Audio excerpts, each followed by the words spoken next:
Hello. I just got through going to court over my ex parte thing. It was continued, which is a blessing. You know, I'd watched the video on YouTube, and Amanda Flacker, I think was her name.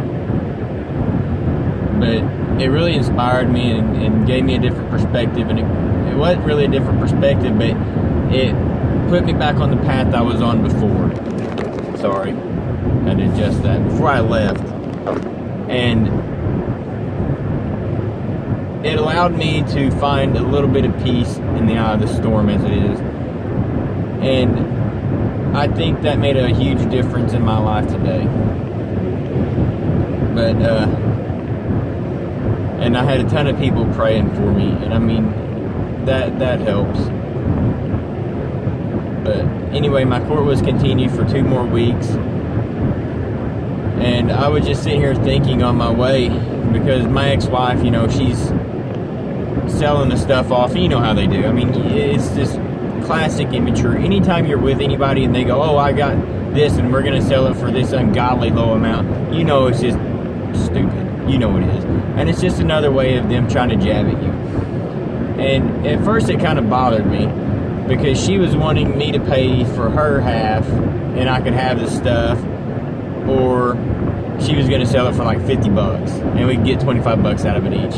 And honestly, I don't want the property anymore. But I consider it, you know, just I can get things. I'm not incapable of working and earning, and I know what I'm capable of, and it's not really about that. And I was letting her energy kind of get to me and affect me. I think I was picking up on what she was putting out.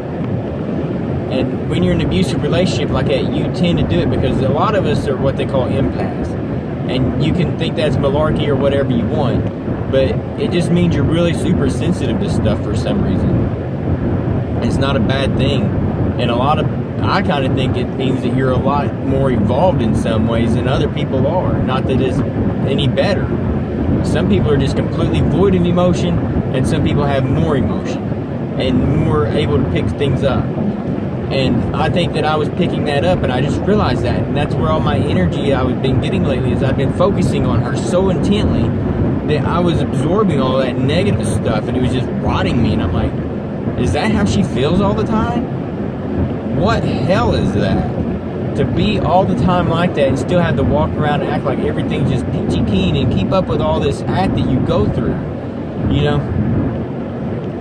Screw that. You know? And the fact that she wants to do things like try to bug me about this property, which is just material things, you know, it's gonna rust, it's gonna rot, who gives a shit about it? You know, that's not what's important in this world. And it's just showing me that, you know, evidently I'm still bothering her. I'm not doing anything to her. I'm not even trying to have contact with her at all. I'm trying to move on in my life, except for my phases where I think I'm focusing too much on her. And I was just thinking, well, she must really still be bothered by me for some reason. And I think that it's more evident whenever I am in a happier mood, and whenever I am going on with my life. And there's no reason for me not to be happy. I'm done with the abuse. It's no longer abuse to me. It's just a fucking gnat in my face. You know, go the fuck away. But, you know, gnats have very short lifespans, and, you know, narcissists are like that too. You know, they can't survive if you don't feed them. And I'm not feeding her. You know, I want to live my life. I want to go on and enjoy my life. However that may be, I just have to accept it, and I'm going to make the best out of it. And yes, I know I'm going to have more lows. I'm going to have some rock bottom lows again. But you know what? I am a survivor along with a lot of y'all. And that's why we do what we do, because we're built that way. And it's a great thing to be built that way.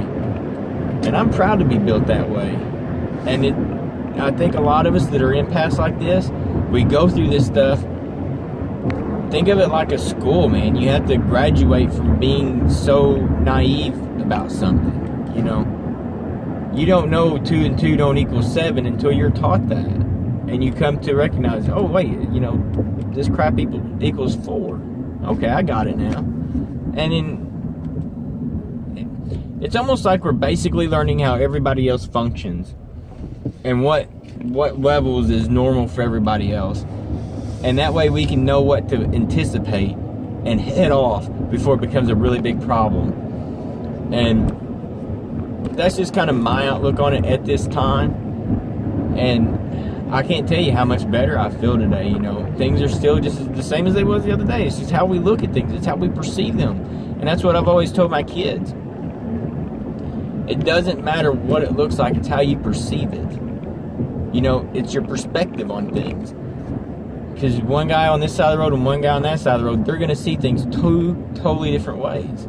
They're not going to see anything the same except for the road, and that's even going to be different. So, I mean, you just have to change your perspective. You have to change your way of thinking. And I have to really work hard on not falling into that thought pattern of the way I was when I was in the abusive relationship.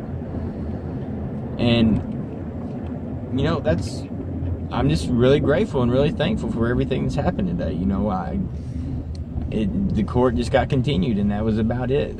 My lawyer will get a hold of him, and hopefully, you know, I did chew his ass out pretty good the other day because it was his blunder.